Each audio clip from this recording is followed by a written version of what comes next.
Nabi Sulaiman merasa tidak puas dengan hasil penelusuran jin itu, sebab Allah Subhanahu wa Ta'ala telah berfirman bahwa ada sesuatu yang ajaib di dasar laut, dan firman-Nya tidak mungkin salah. Mungkin saja jin itu tidak cukup kuat atau cerdas untuk menemukan apa yang dicari.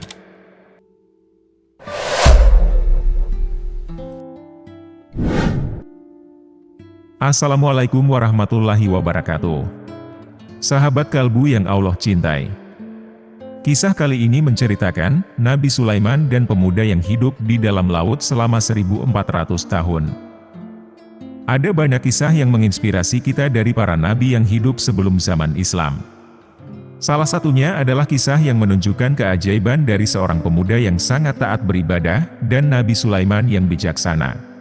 Pemuda itu berhasil mengejutkan dan membuat kagum seorang raja yang sangat berkuasa, karena ia telah mengabdikan dirinya kepada Allah selama ribuan tahun.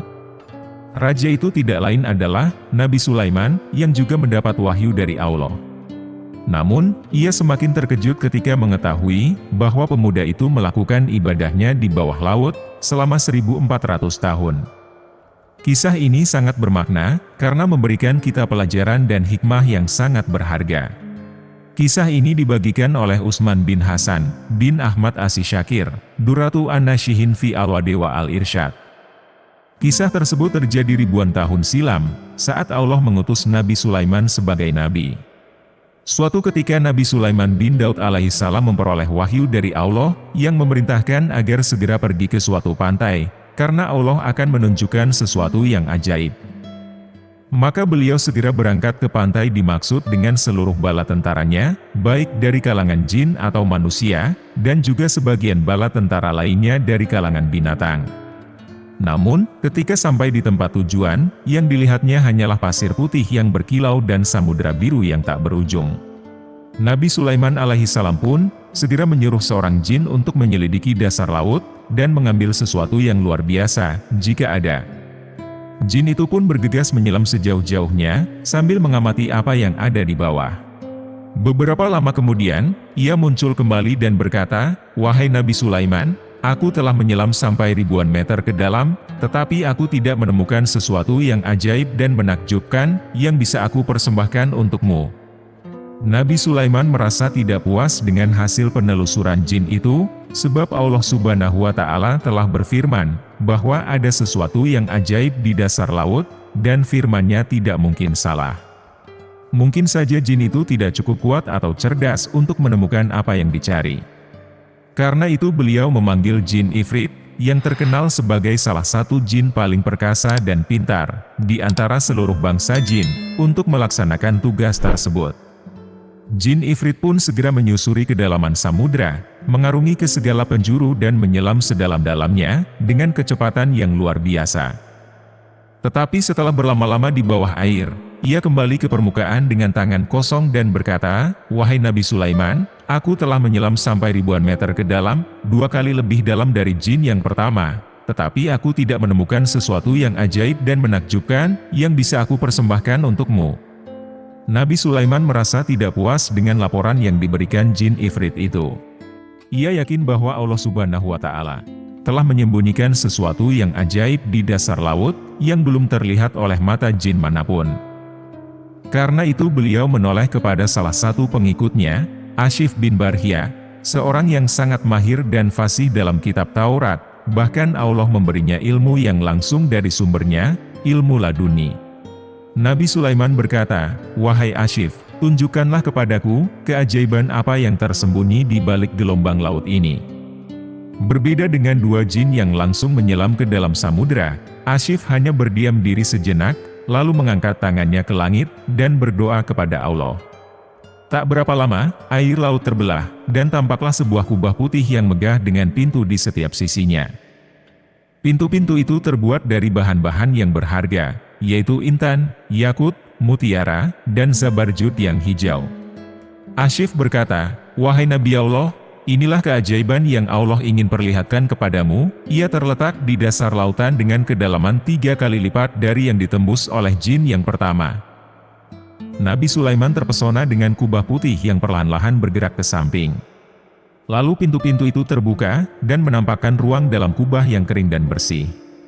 Beliau melangkah masuk, dan mendapati seorang pemuda yang sedang khusyuk beribadah. Beliau menyapa dengan salam dan bertanya, "Wahai pemuda, apa alasanmu tinggal di dasar lautan, di dalam kubah ini?" Pemuda itu membalas salam beliau, lalu menceritakan kisah hidupnya. Ia mengatakan bahwa ia pernah mengabdi, dan melayani kedua orang tuanya yang cacat, ibunya buta dan ayahnya lumpuh, selama hampir 70 tahun lamanya. Ketika ibunya hendak wafat, ia berdoa, "Ya Allah, panjangkanlah umur anakku dalam ketaatan kepadamu." Ketika ayahnya akan menghembuskan nafas terakhir, ia berdoa, "Ya Allah, lindungilah anakku dari godaan syaitan, dan tempatkanlah ia di tempat yang tidak bisa mereka jangkau." Setelah kedua orang tuanya tiada, pemuda itu pergi ke pinggir pantai dan melihat kubah yang terbuka. Ia penasaran dengan isi kubah itu dan masuk ke dalamnya, tetapi tanpa diduga, kubah itu tertutup dan diangkat oleh malaikat ke dasar lautan yang sangat dalam. Di sanalah ia mengisi hari-harinya hanya dengan beribadah kepada Allah di dalam kubah itu. Nabi Sulaiman berkata, "Pada masa siapakah engkau hidup saat itu?" Pemuda itu berkata, "Masa Nabi Ibrahim alaihissalam." Pemuda itu telah berada di kubah itu selama kurang lebih 1400 tahun lamanya, tetapi wajahnya masih tampak muda dan segar, tanpa ada tanda-tanda penuaan, bahkan rambutnya masih hitam legam tanpa ada uban. Nabi Sulaiman bertanya lagi, "Bagaimana dengan asupan makanan dan minumanmu?" Pemuda itu menjawab, "Setiap hari kubah ini mengapung ke permukaan, dan ada seekor burung yang mengantarkan makanan dan minuman seukuran kepala manusia. Saya dapat menikmati semua jenis makanan yang ada di dunia ini, yang membuat saya merasa puas dan kenyang, tidak pernah merasakan haus dan lapar, panas dan dingin, bosan dan malas, bahkan tidak pernah mengantuk dan ingin tidur, sehingga saya dapat mengabdikan diri kepada Allah." Nabi Sulaiman menatap pemuda itu dengan penuh kagum. Ia telah menyaksikan banyak mujizat dan kelebihan yang Allah anugerahkan kepadanya, yang sangat menakjubkan, tetapi ia merasa bahwa apa yang dialami pemuda itu lebih menakjubkan lagi. Pemuda itu bukanlah seorang nabi atau rasul, tetapi seorang yang taat dan setia kepada kedua orang tuanya, yang mendapatkan kemuliaan, karomah, itu karena doa yang tulus dari kedua orang tuanya. Nabi Sulaiman bertanya, "Apakah engkau bersedia tinggal bersama kami?" Pemuda itu menjawab, "Tolonglah kembalikan saya ke tempat asal saya, dan izinkanlah saya terus beribadah kepada Allah hingga ajal yang Allah tentukan." Nabi Sulaiman meninggalkan kubah itu, dan menyuruh Asyif untuk mengantarkan kubah itu kembali ke tempatnya. Asyif mengangkat tangan dan berdoa, lalu kubah itu perlahan-lahan tenggelam ke dalam air, dan pemandangan pun kembali normal, hanya ada air dan pasir yang tampak tak berujung. Dan itulah kisah Nabi Sulaiman dan pemuda yang hidup di dalam laut. Semoga kita bisa mengambil hikmahnya, dan bisa meningkatkan keimanan kita. Wallahu a'lam bishawab. Terima kasih sudah menonton video ini sampai akhir. Jangan lupa like, komen, dan subscribe channel Ruang Kalbu. Wassalamualaikum warahmatullahi wabarakatuh.